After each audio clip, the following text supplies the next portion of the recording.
Today on The Scott Thompson Show on 900 CHML. All right.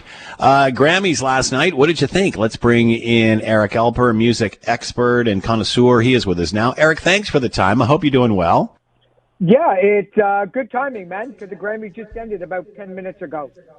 So, I swear, 9 hours I watched of it from 3 o'clock right up until midnight.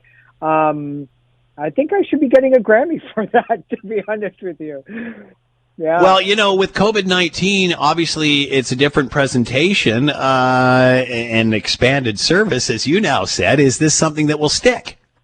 Yeah, I hope so. You know, I think a lot of the older fans of music, those are the people who kind of sometimes complain to me on social media that there's no good music anymore. I think that if you were to take a look at the first batch of performances with Harry Styles and the Black Pumas and Haim all together on stage, but separated with real instruments, with, you know, classic sounding songs, that was pretty phenomenal. And then that led to, I think, the knock against the Grammys is that it became too much of a Broadway production with a lot of, you know, dozens of background singers and lip syncing, which is okay because that's what a large segment of the population wants to see as well.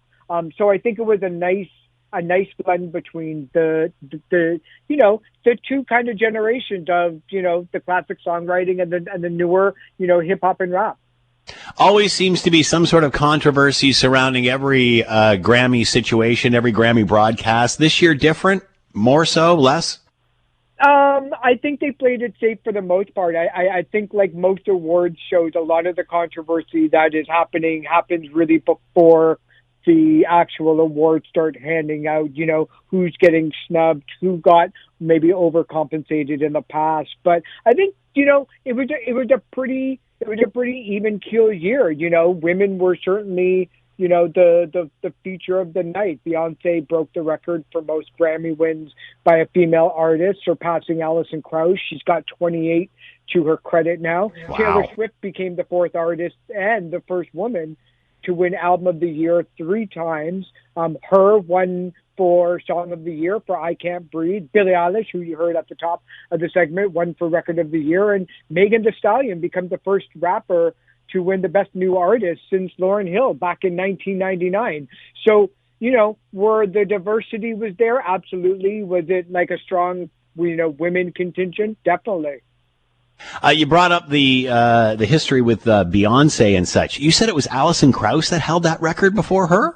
Yeah, she won Wow. in so many bluegrass and folk categories that a lot of people didn't know that because it's one of the awards that seemingly never gets on the broadcast. So, yeah, that's an interesting stat. Intercom stuck here, Will. So what about all the controversy surrounding The Weeknd and him boycotting the whole thing? Yeah, I think that this is going to become almost an annual thing. I think somebody is always going to be upset about the way that the voters are structuring their votes, the way that it's a very, very secret ballot, even though that, you know, it's generally the entire music industry in America that gets to vote. You know, you have to have a certain amount of production credit or songs out there in order to actually become a member and have voting power. I think what had happened, and the more that I think about this, the more I'm kind of thinking that this is true. I think what had happened is that too many songs and too much stuff was submitted, and he just kind of ended up splitting the vote. You know, when it came to Album of the Year, he absolutely should have been on there. You know, not only was Blinding Lights, the Weeknd song, the biggest selling song in the world in 2020, but the album After Hours was in the top 5 of the biggest selling albums of the year. It would have been one of those moments where, you know, forget about being proud that he's from Canada, but one of the very few albums that are both critically acclaimed and have sold a lot of records. That being said, you know, and maybe this is my age showing, but just because you have a top-selling album doesn't necessarily mean you're victorious at the Grammys.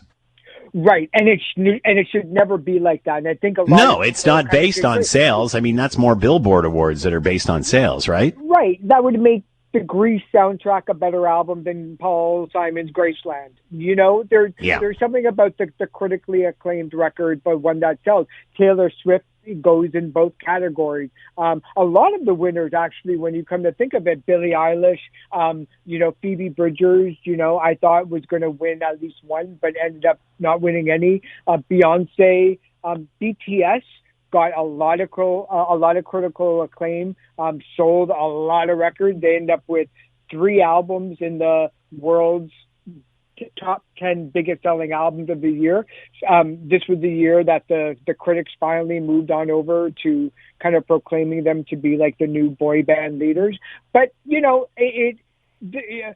for the most part, though, the Grammys have always been a kind of, when it comes to the voting. Yeah. They vote for their friends, they vote for family, and they tend to vote for whatever company or record label or artist that they're working with at the time. Critical acclaim, forget about it. Is the Grammys moving more towards pop music? Because again, I remember the day when, nobody who you liked ever won a Grammy.